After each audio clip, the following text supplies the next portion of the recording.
Nellore rural నియోజకవర్గంలో Podalakuru road ముఖ్యమైనటువంటి road. ఈ పొదలకూరు రోడ్డు వెంబడి కొన్ని వేల మంది రోజు ప్రయాణిస్తూ ఉంటారు.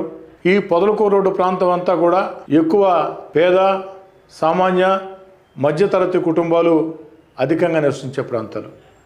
ఈ పొదలకూరు రోడ్డుని అభివృద్ధి చేయాలని అనేక ప్రయత్నాలు చేసి ఈరోజు పొదలకూరు రోడ్లో డివైడర్లు దాదాపుగా పూర్తయినాయి. సగం ప్రాంతానికి సెంట్రల్ లైటింగు పూర్తయింది. మిగతా సెంట్రల్ లైటింగ్ కూడా అతి త్వరలో ప్రారంభించబోతూ ఉన్నాం. అదేవిధంగా ఆ యొక్క డైకస్ రోడ్డు ప్రాంతంలో సిమెంట్ రోడ్డు పార్టు పూర్తయింది.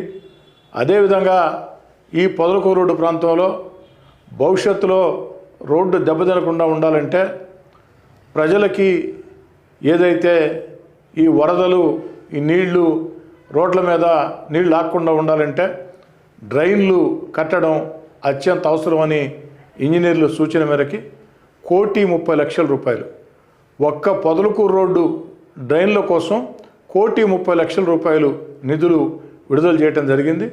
అందులో 36 లక్షలతో ఈరోజు డ్రైన్లకి శంకుస్థాపనలు చేసుకున్నాం. అతి త్వరలోనే అంటే మరో వారం రోజుల్లోనే మరో 90 లక్షల రూపాయలతో ఈ యొక్క డ్రైన్ల నిర్మాణానికి శంకుస్థాపన చేసుకుని వేగవంతంగా వాటిని పూర్తి చేస్తాం.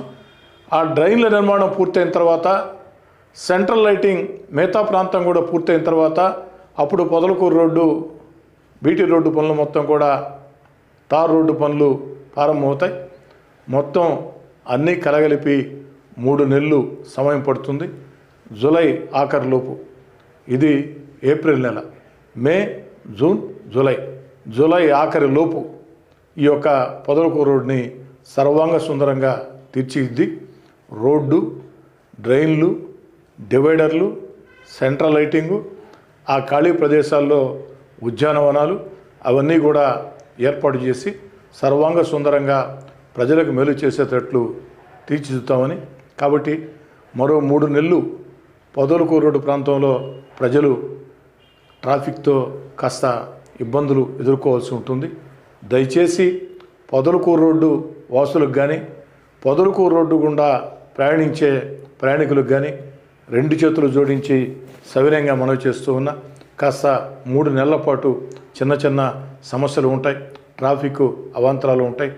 ఒక మంచి పని సాగాలంటే ఇలాంటి చిన్న చిన్న అవాంతరాలని మనం అందరం కూడా భరించక తప్పనిసరి పరిస్థితి. దయచేసి అర్థం చేసుకోవాలని, ఎట్టి పరిస్థితుల్లో జూలై 30వ తారీఖు లోపు 3 నెలల్లో పొదలకూరు రోడ్ని పూర్తి చేసి